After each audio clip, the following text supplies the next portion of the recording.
Light Up Literature Curriculum presents Creating Vocabulary in Your Classroom and the methodology on why you should use this resource that was created for your benefit.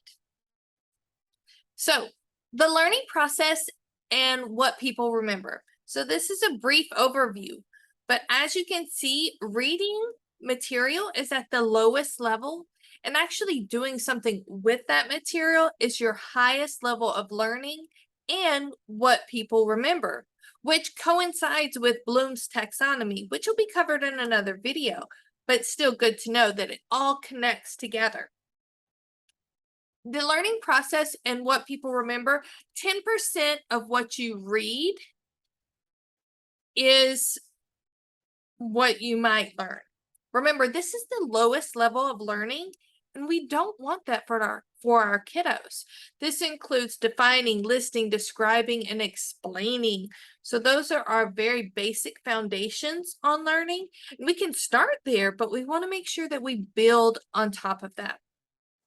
When we add hearing, that helps students improve. But if they only hear, that means that they are defining, listing, describing, explaining, outlining, and summarizing. And you might be thinking, what? Most of my curriculum includes summarize the events. Well, summarizing is a good practice, but when it comes to hearing and summarizing, those are still pretty low level. We want to make sure that we give our kiddos the best, and that means we got to take it up a notch.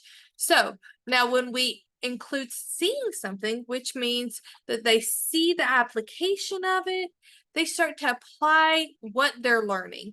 I've read it, I've heard it, I see what's happening, I see how it works. So I'm demonstrating, I'm applying, I'm practicing this skill that I am learning, which we like. We're building up, we're going uphill. Then when we incorporate seeing and hearing together, then we really start solving problems. And that is one of the beautiful things about learning.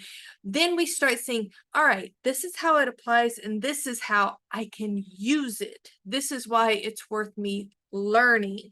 And I don't care what age you are, students want to know, why do I need to know this? So seeing and hearing, you up the learning process and rememberability, that's even a word, to 50%. We are on the right track. Now, when you start saying and writing, you go into the analytical side of things. That means you're explaining. Have you ever heard the phrase, teaching is the best learning process? That's because you have to know what you're talking about before you start teaching somebody else. So this is when you analyze, compare, contrast, conclude. You start making inferences, evaluating, and proving that you are right. Who doesn't love to be able to prove that they are right? Our kiddos do too, so let's help them do that. So saying and writing things, excellent way. And that takes us up to 70% of the learning process and what people remember.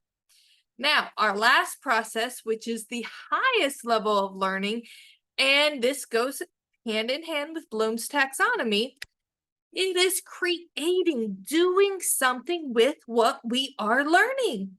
So whether you're working on vocabulary or you're working on anything else, when you start creating your own information, you are building knowledge and you're leveling up each step of that learning process, building, developing, designing, and supposing what could happen, what will happen next. So these are the key reasons why the vocabulary development program or worksheet that you are downloading is going to be super helpful, because we work with, okay, where is it in the text? What's our word? Where is it in the text? How did the text use it? How are we going to use it? Create your own sentence using the words. What are 3 antonyms and 3 synonyms? That means we're not focused on bland definitions. No, we are focused on creating memory branches. That means I need to look up antonyms and I need to look up synonyms, and then I get to create my very own sentence using this word that I might not be too familiar with. Guess what? That is the highest level of learning, and we've hit each level as we go up. So I hope you love your resource, and I cannot wait to see you. I'd love to hear any comments, of course, comments, reflections in the comments below. Send me an email, Debra@lightupliteraturecurriculum.com. Until then, I will see you in the curriculum or hear from you soon.